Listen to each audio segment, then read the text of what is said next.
नमस्कार प्यारे बच्चों। तो आपका जो 28 मई को एग्ज़ाम होने वाला है साइंस का, उनमें से जो आपका 30 प्रश्न ऑब्जेक्टिव देगा, जिनमें से 25 प्रश्नों का आपको जवाब देना है, वही मैं लेकर के जो कि आया, वो भी आपको हूबहू मिल जाएगा, सेम टू सेम। और जितना नंबर पे उतना नंबर पे ही मिलेगा, कोई चेंज नहीं होगा भाई। तो बिल्कुल इसे जो है कि लर्न करके ही जाए। और आपका जो कि फाइनल एग्जाम जो होगा उसके लिए भी मोस्ट इंपॉर्टेंट प्रश्न है, ठीक है। तो देखिए प्रश्न क्या कहता है, समतल दर्पण द्वारा बना प्रतिबिंब है। तो समतल दर्पण द्वारा बना प्रतिबिंब आपका क्या होगा, काल्पनिक प्रतिबिंब होगा। समतल दर्पण द्वारा बना प्रतिबिंब काल्पनिक प्रतिबिंब होता है। कहता है प्रकाश के परावर्तन के कितने नियम है। तो प्रकाश के परावर्तन के 2 नियम होते हैं, यानी कि ऑप्शन नंबर बी करेक्ट हो जाएगा। क्लियर है। फिर कहता है कि अवतल दर्पन की फोकस दूरी उसकी वक्रता त्रिज्या की क्या होती है, तो आधी होती है। क्या होती है, आधी होती है, ठीक है। चलो ऑप्शन बी करेक्ट हो जाएगा। ठीक है।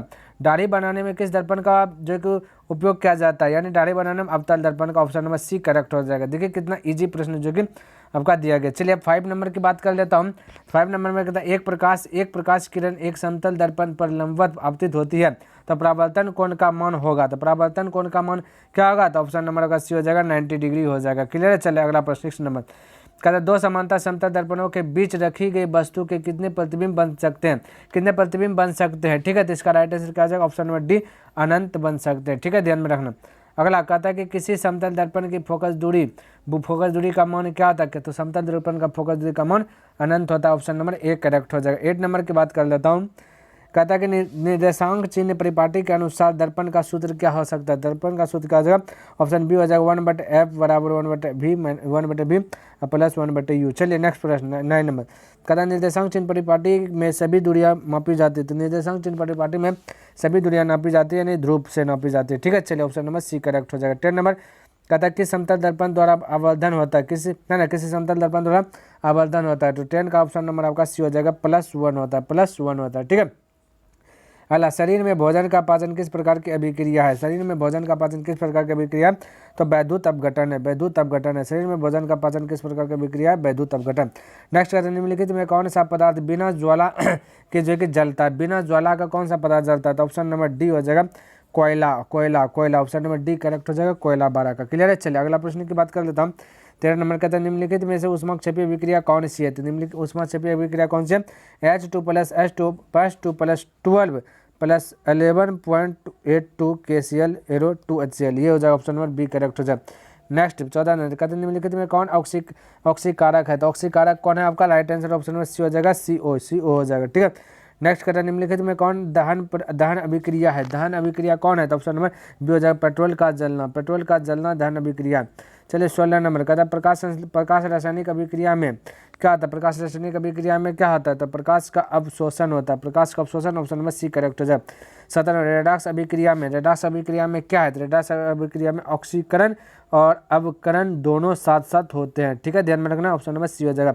18 नंबर जिस न्यूनतम ताप पर कोई पदार्थ जलना प्रारंभ करता है तो उसे क्या कहते हैं, तो 18 का राइट आंसर क्या हो जाएगा, ऑप्शन नंबर ए गलनांक कहते हैं। क्या कहते हैं, गलनांक कहते हैं। 19 नंबर क्या कहता है, खाना बनाने में प्रयुक्त द्रवीभूत पेट्रोलियम गैस का जो कि प्रमुख अवयव क्या है, तो खाना बनाने में क्या है, और ethane, option number D correct हो जाएगा। चलिए अगला प्रश्न की बात कर लेता हूँ। 20वां प्रश्न कहता है निम्नलिखित में कौन सा पदार्थ फोटोग्राफी में प्रयुक्त होने वाली जो कि फिल्म बनाने में प्रयुक्त होता है, तो 20 का राइट आंसर क्या हो जाएगा, ऑप्शन नंबर ए AgBr हो जाएगा। नेक्स्ट 21 नंबर कहता है वायुमंडल में CO2 का कितना प्रतिशत है, 0.003%, ऑप्शन नंबर बी हो जाएगा 21 का। क्लियर है। चलिए अगला प्रश्न की बात कर लेता हूँ। 22 नंबर कहता है निम्नलिखित में कौन जो कि स्वपोषी भोजन के लिए आवश्यक है, तो स्वपोषी भोजन के लिए आवश्यक क्या हो जाएगा, ऑप्शन डी हो जाएगा इनमें से सभी, यानी सूर्य का प्रकाश, ये सारा चीज़ हो जाएगा, ठीक है। 23 नंबर कहता है निम्नलिखित में कौन स्वपोषी होते हैं, तो स्वपोषी कौन होते हैं, तो 23 का राइट आंसर डी हो जाएगा सभी हरे पौधे जितना भी स्वपोषी होते हैं, ठीक है। 24 नंबर दिखे कहता है मनुष्य के दांत की सबसे बाहरी परत क्या है, तो सबसे बाहरी परत मनुष्य के दांत की क्या होता है, इनामेल होता है, ठीक है, ध्यान में रखना। चलिए ये सब प्रश्न भाई फाइनल एग्जाम के लिए भी मोस्ट इंपॉर्टेंट, इसलिए सब लर्न कर लीजिए अच्छी प्रकार से। कहता निम्न में कौन अवशोषी अंग है, ठीक है, तो अवशोषी अंग कौन है, तो 25 का राइट आंसर हो जाए अपेंडिक्स, अवशोषी अंग अपेंडिक्स। क्लियर है।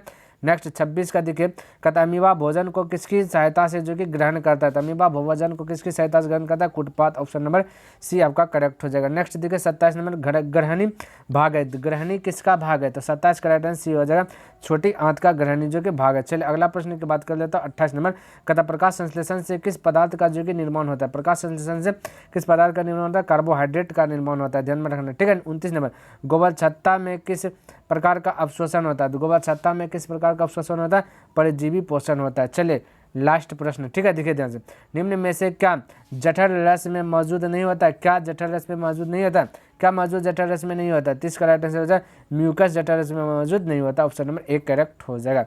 तो साथियों उम्मीद करता हूँ मैंने जो भी प्रश्न बताया सभी प्रश्न अच्छी प्रकार से आप लर्न कर लीजिएगा और 28 मई को जो कि छक्का छोड़ा दीजिएगा, एकदम सेम टू सेम हूबहू आएगा भाई। और अगर हूबहू आ जाएगा तो कमेंट में बिल्कुल जो कि लिख दीजिएगा कि यस सर हूबहू आ गया, जो भी था वो आ गया। ऐसा ही मैं लेते आऊँगा जब तक आपका एग्जाम खत्म नहीं हो जाए, मंथली टेस्ट जो भी होगा वो मैं आपको करा दूंगा पहले। क्लियर है, ध्यान में रखना। तो पसंद आए भाई वीडियोज़ को लाइक कर दीजिए और सब्सक्राइब भी कर दे, क्योंकि इस चैनल पे आपके लिए जो कि मोस्ट इंपॉर्टेंट चीज़ बताया जाएगा। और क्लास 10th का स्पेशल की बात करें तो टोटल मैथ जो कि वो कंप्लीट हो गया, आप जो कि उसे बिल्कुल फ्री में देख सकते हैं, डिस्क्रिप्शन बॉक्स में मैं उनका लिंक दे दूँगा। क्लियर है, थैंक्स फॉर वॉचिंग।